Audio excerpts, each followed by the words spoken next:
नमस्कार, पूजाचं किचनमध्ये तुमच्या सगळ्यांचे खूप खूप स्वागत आहे।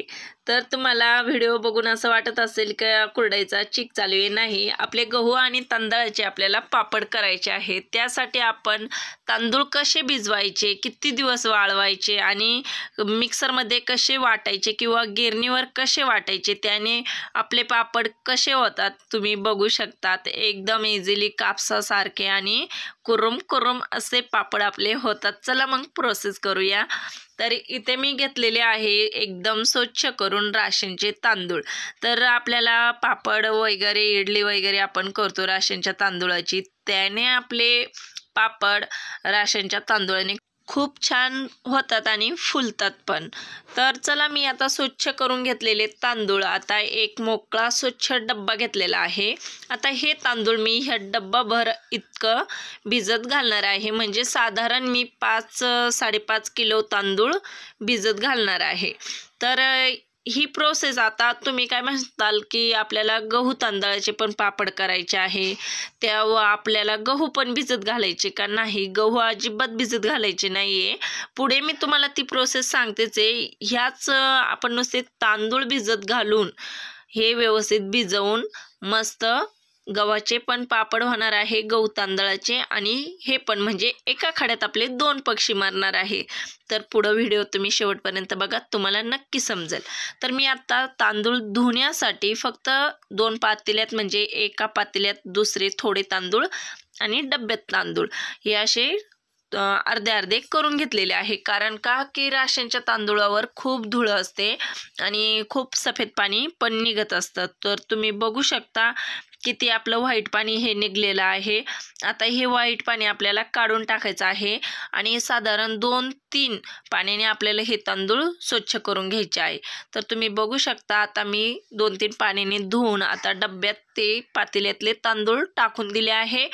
आणि आता हा डब्बा आपल्याला साधारण 24 तास आपल्याला हा डब्बा असाच ठेवून द्यायचा आहे आणि 3 दिवस आपल्याला हे तांदूळ भिजवायचे आहे। तर तुम्ही पाण्याची पातळी बघू शकता, अर्धा इंच इतकं तांदळाच्या वरती पाणी आहे। तर तांदूळ असे थोडेसे फुगले जातात, खूप जास्त फुगत नाही, त्यामुळे अर्धा इंच ही पुरेसी पाणी होतं वरती।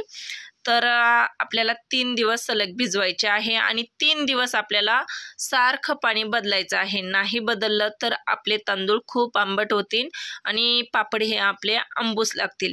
त्यामुळे आपल्याला लक्षात घेऊन सारखं 3 दिवस हे तांदळाचं पाणी बदलायचंच आहे। तर चला आता 3 दिवस आपण हे सारखं पाणी बदलू आणि तुम्हाला दाखवते पण। तर 24 तासानंतर तुम्ही बघू शकता आपले तांदूळ कसे फुगलेले आहे आणि पाण्याची पातळी पण देखील थोडीशी कमी झालेली आहे। तर 24 तासानंतर असे दिसत आहे। अजून 2 दिवस आपल्याला तांदूळ भिजवायचे आहे पाणी टाकून। आता पाणी टाकायला जागा नाही, त्यामुळे मी कुकरमध्ये हे समान असे तांदूळ करून घेतले आहे आणि दुसरं पाणी टाकून घेतलेलं आहे। तर आता तुम्ही बघू शकता पाणी हे पुन्हा 24 तास ठेवायचं आहे। तर आता पुन्हा आपण दुसऱ्या दिवशी बघू शकतो, पुन्हा आपल्या तांदळाच्या पाण्यावर कसा फेस आलेला आहे आणि हा आहे दुसरा दिवस। असंच आपल्याला सलग 3 दिवस करायचं आहे। तर दुसऱ्या दिवशी पण आपल्याला पाणी बदलायचं आहे। आता हा आहे तिसरा दिवस। मी हे सगळे व्हिडिओ काढून घेतले होते आणि आवाज मी लेट बसवत आहे, नाहीतर तुम्हाला वाटेल की ही तर आवाज सेम आहे, असं कसं काय होऊ शकतं।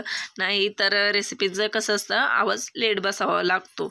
त्यामुळे तुम्ही बघू शकता हे तिसरा दिवस आणि फेस कसा वरती आलेला आहे।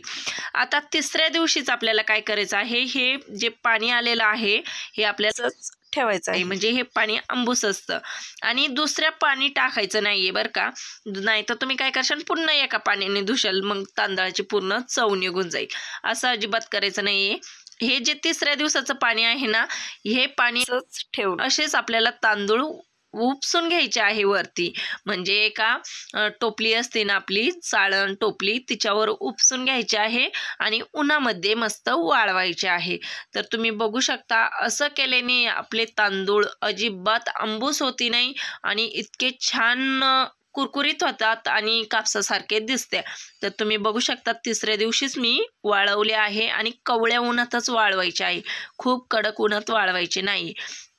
तर असे तांदूळ आपले झालेले आहे आणि आता हे तांदूळ पूर्ण कडक झाले की आपल्याला ते गिरणीमध्ये दळायचे आहे. गिरणीत एकदम मैद्यासारखे दळायचे आहे.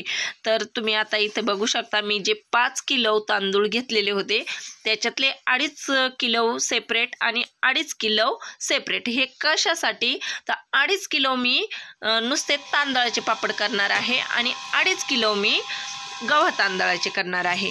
तर मी इथे गहू तुम्ही बघू शकता डायरेक्टली न भिजवता गहू टाकलेले आहे. जे आपण तांदूळ भिजवले होते ना त्यामध्ये 2.5 किलो तांदूळमध्ये, आणि जे नुसतं तांदूळ दळले ना त्याचं पीठ तुम्ही बघू शकता. तर हे पीठ मी साईडला ठेवणार आहे आणि गहू तांदळाचं पीठ हे मी साईडला ठेवणार आहे, कारण की हे सेपरेट सेपरेट पापड मी करणार आहे. तर तांदळाच्या पापडची रेसिपी आलेली आहे, बघितली नसेल तर नक्की बघा. एकदम कापसासारखे आपले पापड होतात. आणि गव्हा तांदळाचे पापड हे मी लवकरच अपलोड करेल. तर हे आहेत तांदळाचे पापड. तुम्हाला जर तुम्ही बघितली नसेल रेसिपी तर ह्या फोटोवरून तुम्ही नक्की बघा. आणि खूप छान पापड झालेले आहे. आणि पापड खार आणि सोडा न वापरता मी हे पापड केलेले आहे. खूप छान कुरकुरीत असे, विकत आणायची अजिबात गरज नाही. व्हिडिओ आवडला असेल तर नक्की कमेंट, लाईक, शेअर नक्की करा आणि सबस्क्राईब करा. थँक्यू.